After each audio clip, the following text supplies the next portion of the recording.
guys, good evening.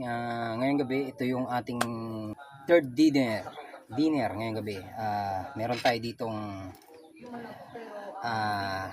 fried egg, fried tofu, at lettuce, at meron din tayong pipino.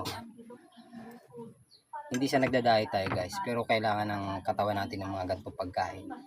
At saka meron na rin tayong choco. Sa bawat higop. At meron tayo dito guys, sasawa ng ng tofu. Ito yan. Yan, titikman na natin una. Tofu. Teka, may nakalimutan tayo guys. Ang mahiwagang salt. Kailangan natin yan na may salt. Konti.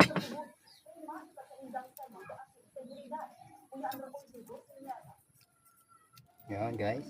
Okay. Ngayon, bago tayo kumain, tanggalin niyo muna natin ito sombrero natin. Kailangan may respeto sa pagkain guys. Tara, muna natin.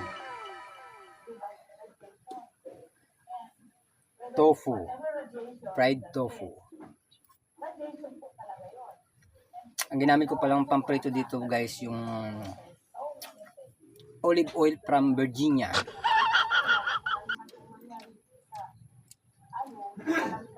At fried egg. Kailangan olive oil yung ginagamit natin, hindi yung mga barabastang oil lang. Fried egg.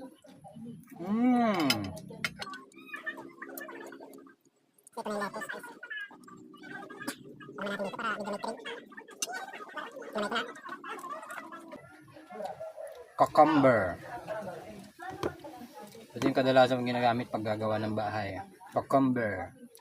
Ay, mali. Cucumber pala yun.